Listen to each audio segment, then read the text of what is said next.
Hi and welcome to the video. On this video, I'm going to share with you an awesome technique called Cartesian Matrix for weight, or Cartesian questioning, depending on if you've heard of this before, but I've made it into a matrix.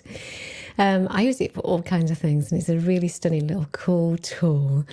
But before I share it, it'll make sense if I share a little case study with you. So I'm going to share a little case study of Maureen, who was came to see me because she wanted to lose weight. She had been overweight for some time, trying several ways to do it. And she was even still struggling. We were using a lot of different techniques, but hypnosis and a few other techniques. One of them I'm going to share with you on this video. But nothing was happening. She was making very little progress, despite seemingly doing all the right things. So yeah, we had several sessions, and it was getting a little bit frustrating for her as much as it was for me, because usually with weight we can do something quite easily and quickly to get things moving. So this is why we use this particular technique, which was the Cartesian matrix, because it does some amazing things where it gets you thinking in a very different way. So there's 4 boxes. It's a questioning technique, but basically it's much more than that. For people that are dealing with a problem at the conscious level and not getting change work, this is a beautiful little tool. So we break it down into 4 different quadrants. So what would happen if you did, and whatever the behaviour is, and for Maureen it was about to lose weight. So what would happen if you did lose weight? So, and then we move to the green box. What would happen if you didn't lose weight? What wouldn't happen if you did lose weight? And what wouldn't happen if you didn't lose weight? So each box is very unique, very special, and sometimes creates similar types of responses, but sometimes incredibly different ones. There's a little special aspect of this which helps us to understand if there's any gains going on, any secondary gains, which is what we talk about in psychology, where there's some reward or benefit from continuing to maintain a problem. So we were looking to see what the purpose was. So we were asking this session, what is the purpose, Maureen, of you, your unconscious, wanting to keep hold of this weight? What's the purpose of that? And so these are some of her responses. So the first one we talked about was what would happen. So what would happen if you did lose weight? So if that's a struggle for some people, that's good. Don't worry about that. But you can always say, you're losing weight, so what is happening? So you could do it that way around to get them to get around that a little bit at first. But obviously, the more challenging it is, the better it is, because it's going to take them somewhere very different to where they currently are. Just to let you know, this particular show, this episode, is about techniques for managing weight. So I'm going to be sharing lots of different tools and techniques on these shows for weight management. The first thing she said was to feel healthier, to feel happier, to be more active, and to feel less ugly, to feel younger, and to have less pain. So lots of things going on there in her mind about what would happen if she did lose weight. Then we talked about what would happen if you didn't lose weight. So she's not losing weight. What's happening if she isn't losing weight? She talked about health. She was in a lot of pain, and it wasn't getting any better with all the weight she was carrying. So we asked that question in the green box, and she said her health and her pain would get worse. It wouldn't certainly get any better if she didn't lose it. And if she keeps putting it on as she is, then it definitely wouldn't be getting any better. She believed that she would be less active. She was already incredibly not active because she wasn't doing any exercise. She couldn't really get out much. She was quite finding it difficult to walk any length. She would go out less. Again, she was already not going out very much, so going out less wouldn't be good for her. And she's on a medication for various things, especially pain. So She would continue to be on medication and rely on medication if she didn't do something in her life to change the way she was. The next box is what wouldn't happen if you did lose weight. So even as a therapist and a coach, you can get all this confused in your brain. So it's good to have this kind of thing in front of you so that you can ask the questions and you don't need to know about the answers. That comes from the person who you see who sat across from you. So she said there would be no excuse to isolate. That's really interesting that she came up with that, because there's a level here where she realizes that she's using her weight to isolate herself from others. For what reason? Then we can look at why might that be happening? Why might she feel the need to isolate herself, not go out and not be active outside the house? And another interesting thing that came up, and remember, people are in a trance when they do this because of the difficulties of the question, how challenging they are, and the amount of time we allow people to stew on these questions, because we don't let them off the hook with these questions, because if they've not made any change work so far, something serious needs to happen in order for us to move them forwards.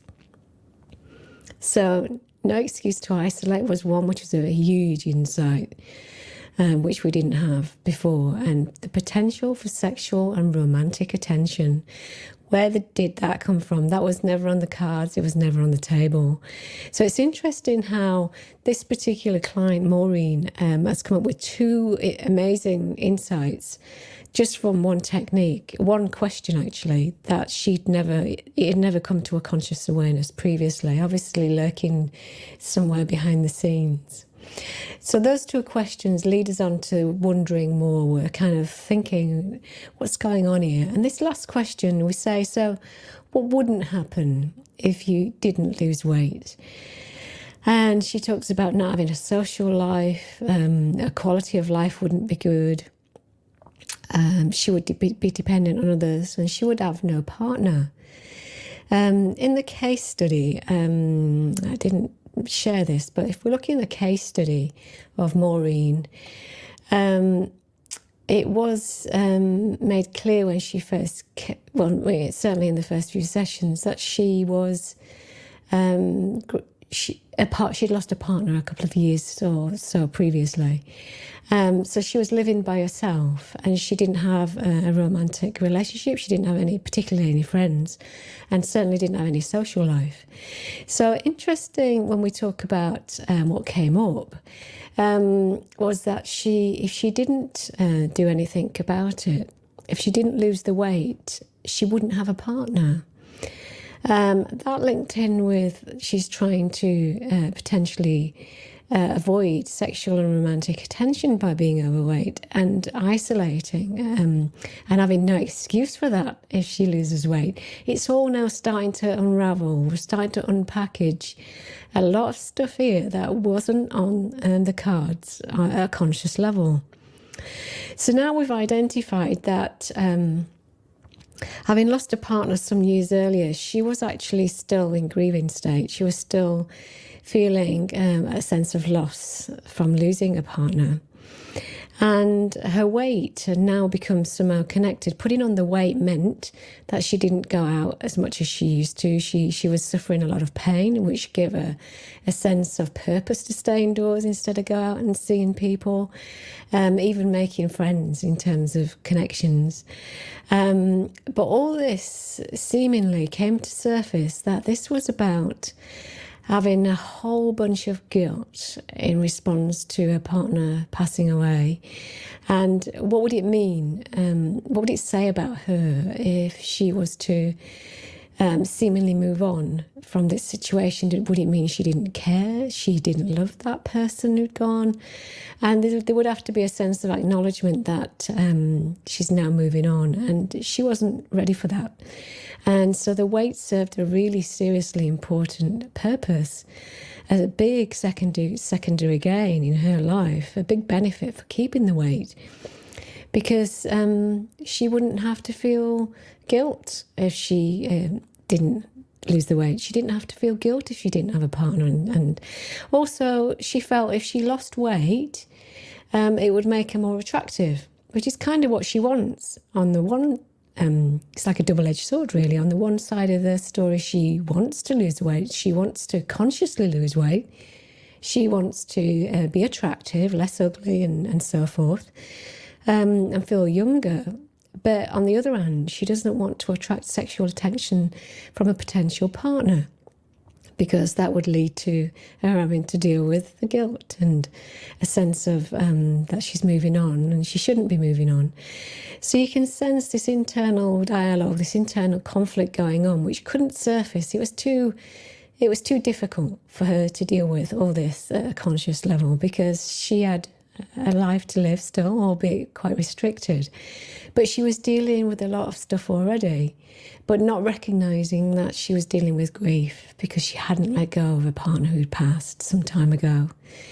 So now we realise we're not working on weight.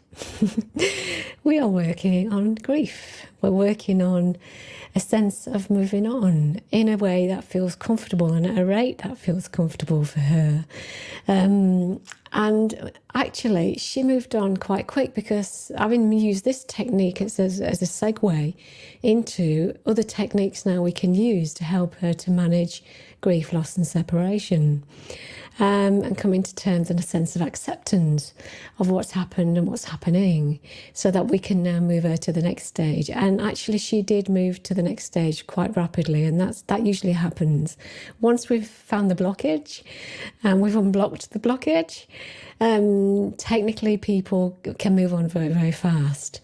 And so that is what happened, and she made absolute big changes at that point, recognising it was okay.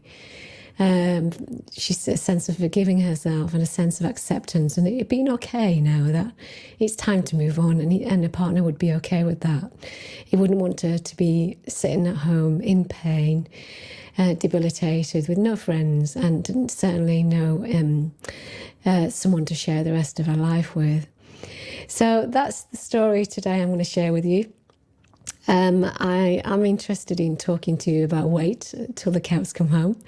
So if you're interested in learning more, you can come along to the website, which I'll put up there. It's the candidchameleons.com, and that's a website where you'll get to see lots of tools and techniques. And I've also got a coaching, it's a technique-based coaching program for weight, for managing weight, as well as individual personal sessions that you can have to manage your weight.